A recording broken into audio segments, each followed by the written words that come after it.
Hello friends, मैं हूँ रचना और आप देख रहे हैं you should know. So friends, as usual I would like to say, अगर ये वीडियो आपके मतलब का नहीं है and you guys are not interested in Indian air force, so please इसको वहाँ तक शेयर ज़रूर करें जो अप्लाई करना चाहते हैं, those who want to be a part of air force, right. So let's start with the video. As you can see that it's an exam of FCAT, right? FCAT stands for Air Force Common Admission Test. FCAT के आगे अगर आप देखोगे तो you will see कि 02 लिखा हुआ है। इट मीन्स कि ये एग्ज़ाम सेकेंड टाइम हो रहा है, मतलब ये एग्ज़ाम साल में 2 बार ही होता है, ठीक है।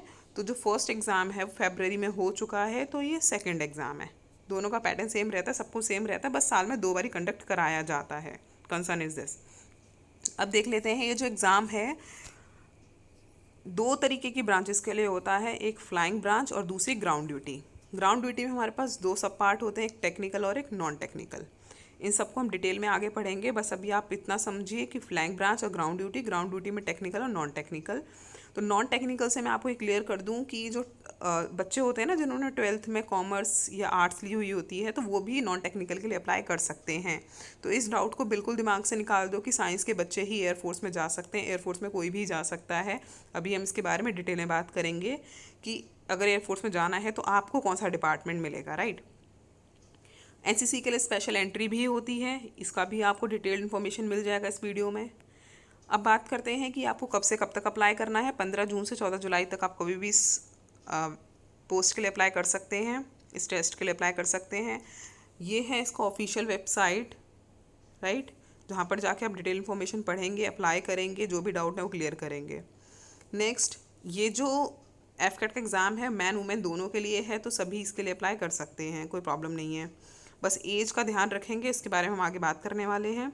तो मैन वुमेन दोनों अप्लाई कर सकते हैं। एग्ज़ाम होगा हमारा 19 सितंबर 20 सितंबर, 2 डेट हैं, राइट।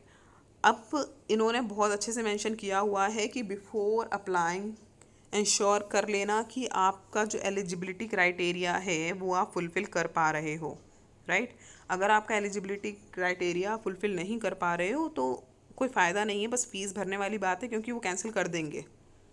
अगर आप कहीं पर भी कोई पॉइंट रॉन्ग निकलेगा आपका तो वो आपको कैंसिल कर देंगे, आपके एप्लीकेशन फॉर्म को कैंसिल कर देंगे। तो ध्यान से एप्लीकेशन फॉर्म भरना है, क्योंकि वंस जो भी आपने भर दिया वही एक्सेप्ट हो जाएगा। They are not going to accept any change, right.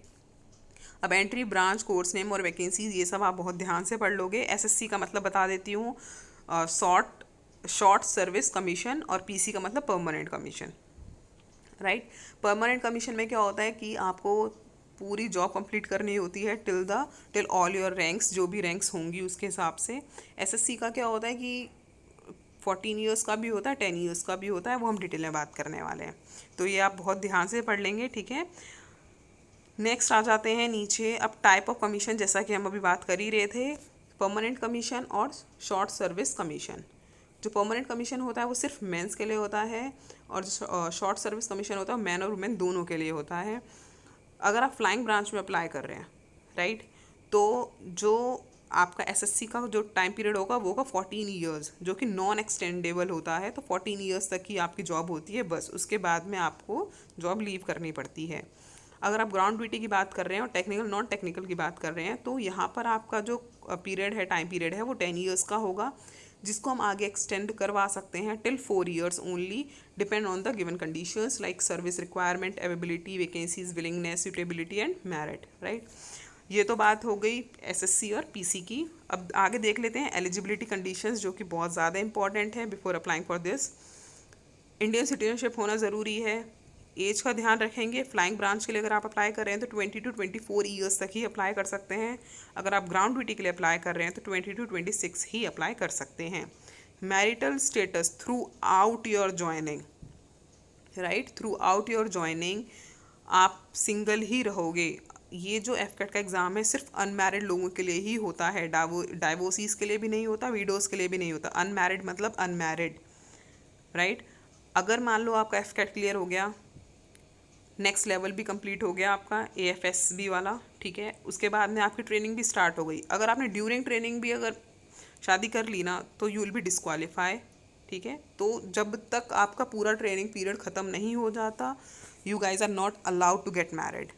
ठीक है, ये बहुत इंपॉर्टेंट था समझना। आगे देख लेते हैं एजुकेशनल क्वालिफिकेशन के बारे में। अगर आप फ्लाइंग ब्रांच के लिए अप्लाई कर रहे हो तो आप साइंस ब्रांच से होने चाहिए, मतलब आपने 11th-12th में मैथ्स और फिज़िक्स पढ़ी हुई होनी चाहिए विथ 50% मार्क्स। ठीक है, अब ग्रेजुएशन होनी चाहिए इसके साथ साथ, मतलब 12th तो होनी चाहिए, इसके साथ साथ ग्रेजुएशन होनी चाहिए जिसमें आपके पास with minimum 3 year degree course in any discipline, किसी भी डिसिप्लिन में हो कोई फ़र्क नहीं पड़ता, ग्रेजुएट होना ज़रूरी है। राइट, अगर आपने बीटेक बीई भी करी हुई है तो भी कोई प्रॉब्लम नहीं है, आगे आप डिटेल पढ़ लेंगे।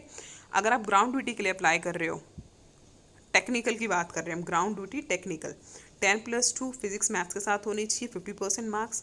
ग्रेजुएशन जो है आपका, ये जो गिवन डिसिप्लिन्स है ना, इसमें से किसी में भी होगी तो चल जाएगी। ठीक है, ये आप बहुत आराम से पढ़ लेंगे। ये पूरा टेक्निकल है, सेम चलेगा, बस डिफरेंट डिफरेंट फील्ड है टेक्निकल में, जैसे मैकेनिकल, इलेक्ट्रिकल है ना, तो वो ध्यान से देखना है। ग्राउंड ड्यूटी नॉन टेक्निकल के लिए देख लेते हैं।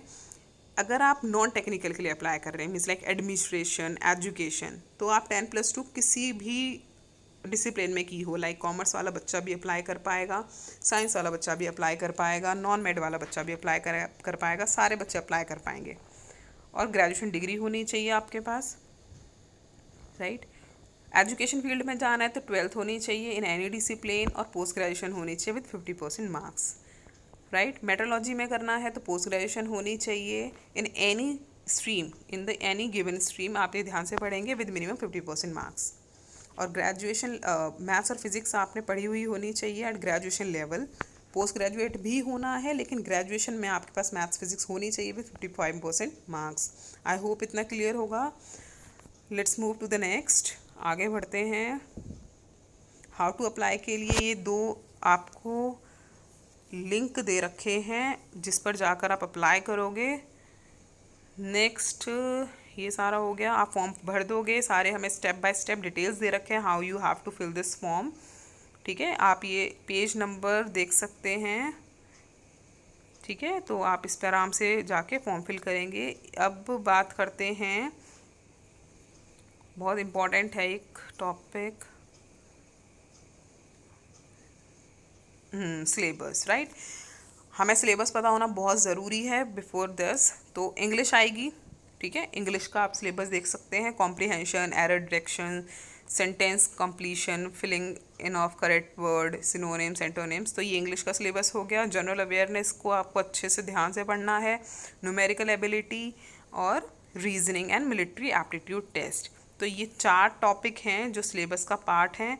अब स्टैंडर्ड देख लेते हैं, the standard of numerical ability questions, तो मतलब जो एसी वाला पार्ट है will be matriculate level, 10th तक की ही न्यूमेरिकल एबिलिटी आएगी आपकी, तो ज़्यादा परेशान होना नहीं है। जिनका मैथ्स वीक होता है उनको 10th तक का मैथ्स आता है तो इट्स फाइन।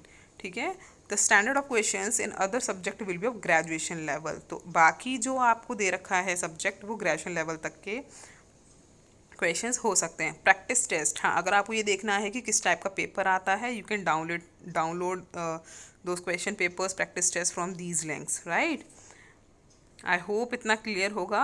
अब ई कार्ड और ये सब तो आप आराम से साइट पर जाकर देख लेंगे, मैसेज भी आ जाता है।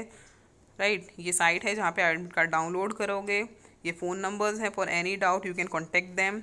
सो फ्रेंड्स, ठीक है, आज का वीडियो इतना ही था। ऐसे ही यूज़फुल वीडियोस के लिए प्लीज़ चैनल को सब्सक्राइब करें, शेयर करें, लाइक ज़रूर करें। लाइक करने से किसी को कुछ जाता नहीं है, बस मोटिवेशन मिलता है to make more valuable videos. Okay friends, thank you.